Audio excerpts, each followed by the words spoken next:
Shalom shalom. Uyu munsi ni kuwa kane itariki 5 z'ukwezi kwa kabiri 2026. Umugambi w'Imana ku buzima bwawe. Luka ibice 4 umurongo wa 7 aravuga ngo nuko numfukamira ukandamya buriya bwose buraba ubwawe. Yesu aramusubiza ati handitswe ngo uramye Uwiteka Imana yawe aba ariyo ukorera yonyine. Ntabwo byarangiye no mu rupfu no mumva Imana igikura y'uwayo ikamuzura ikamuzana mu mugambi wayo akayiramya. Bashinguye Lazaro bamushyingura mbere y'igihe. Yesu ahageze amwita isohoka araza. Ntabwo cyari kigiye cyo gupfa. Iki si cyo gihe cyo gupfa. Uyu si umwaka wo gupfamo kwawe, si umwaka wo gukenyuka, si umwaka wo gushyingura uyu mwaka. Uyu si umwaka w'amarira kuri wowe. Uyu si umwaka wo kwiheba. Uyu si umwaka wo gusubizwa inyuma. Uyu si umwaka wo gukorwa n'isoni. Uyu si umwaka wo kwamburwa ibyawe. Niba hari n'amarira warize, Imana yongera igatanga umunezero. Hejuru y'amarira habaho umunezero. Hejuru yo kumanurwa habaho kuzamurwa. Hejuru yo gupfusha habaho kubyara. Hejuru yo gutabwa habaho gusanganirwa. Iby'agaciro si ibyo wabuze, iby'agaciro ni iby'Imana ikuzaniye. Yizere. Munyarwanda yabivuze mu magambo yoroheje yita umwana tuyizere. Biravanga bamwizera bose ntibazakorwa n'isoni. Ese ubundi kuramya Imana bisobanuye iki? Kuramya Imana ntabwo ari ukuririmba gusa. Kuramya Imana ntabwo ari ugukora ibikorwa byiza gusa. Ahubwo ibyo ni bimwe mu bikorwa byo kuramya Imana. Ahubwo kimwe mu kuramya Imana gikomeye, kimwe mu byo twakwita igihagarariye ibindi, ni ukumvira Imana.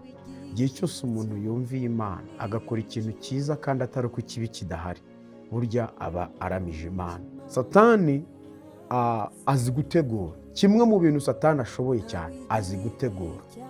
Yateguye uburyo ari buze guhura na Yesu. Yesu arangije iminsi 40, aramubwira ngo niba ushaka kuba fame, ukagera kure cyane, ukamamara, ukaba umukire, abantu bose bakazajya bagutinya, baguciye bakavuga uti nawe ni umukire, ni umuherwe, ntabwo asanzwe, ni igitangaza, ndamya, nyubararira, ibyo nkubwire bari byo ukora.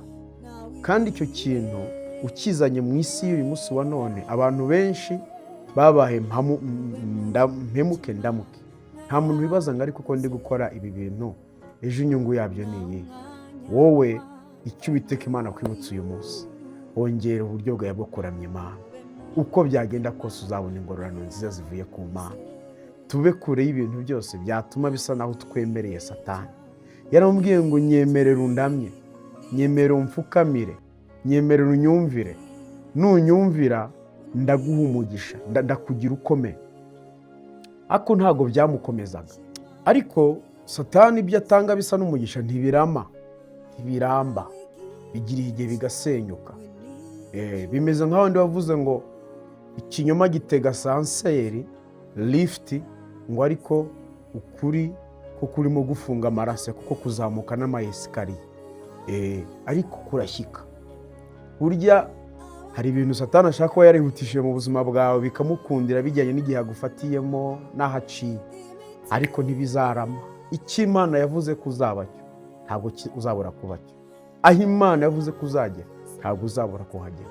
Guma mu kuramya Imana, guma mu kugendana n'Imana, guma mu kumvira Imana naho abantu bose batakumva. Uyu munsi wa none ndakwibutsa ngo komeza uramya Imana, komeza wumvira Imana, komeza ube mu ijambo ry'Imana, komeza ukora ubushake bw'Imana. Hari ingororano z'Imana ku bantu bakomeje kuramya Imana. Hari umugisha uba ku bantu bakomeje kugendana n'Imana.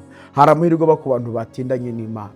Hari icyoro kiba ku bantu batindanye n'Imana. Hari agaciro Imana igereza abantu batindanye nabo. Hari umugisha Imana igereza abantu batindanye nabo. Hari amahirwe ajya ku bantu batindanye n'Imana.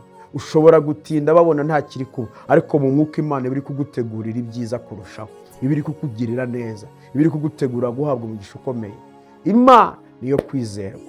Iyo wakomeje kwizera Imana iraguhembura ikagukomeza. Yobu finally byarangiye yavuze ngo nzi ko ushobora byose, nta kirogoye imigambi yawe. Imana ituvuga uti wow, umenye ko niyo ngufiteho umugambi. Nubwo warwaye, nubwo wapfushije, ariko ngufiteho umugambi. Nawe sinzi ibyo uri gucamo, ariko wabicanye nk'umugambi w'Imana. Imana ihabwa icyubahiro. Wabicanye nk'ijambo Imana yakuvuzeho, wabicanye iki Imana igutekerezaho. Yobu atangiye kuramya Imana ngo nzi ko ushobora byose, nta kirogoye imigambi yawe. Imana yaramwunamuye, Imana iramushumbusha, Imana imuha izina, Imana imuha umunezero. Umwe wari urimo gusenga arira muri Yobu 11:14 gutyo, avuga ngo ngo umuntu wabyaye n'umugore aramya igihe gitoya, mu kandi kanya ahinduye amagambo, atangiye kuvuga amagambo aramya Imana. Imana ibonye ko yajemo kuyiramya ihita imwunamurira muzamura. Iyo twaramije Imana, Imana iratuzamura. Iyo twumviye Imana, iyo twayobowe n'Imana, Imana ijya ituzamura. Ntituzamura nk'uko Satani azamura, kuko Satani imigisha atanga itega lift, itega esanseri, ariko umugisha Imana itanga utega amayesikariye, ugenda gahoro ko yishyitse uhoraho, ugumaho urasimburana ibinyagihumbi n'ibinyagihumbi. Ariko umugisha Satani atanga umeze nko gucana impapuro. Umuriro wakijwe n'impapuro ntago wawota ijoro ryose, wawota amasegonda 5 impapuro ziri kwaka, mu kandi kanya umuyaga uraza ugatwara ivumbi hagasibangana. Rero ibi Imana ikora birarama, bigira imbaraga, bigira ububasha, bigira ubutware, kandi bigera kure cyane. Komeza uramye Imana, yego komeza wumvira Imana, komeza utindane n'Imana. Hamani ashaka ko Morodekayi akomeza kuba mu mwanya we, yanga gukora icyo Satani amusabye.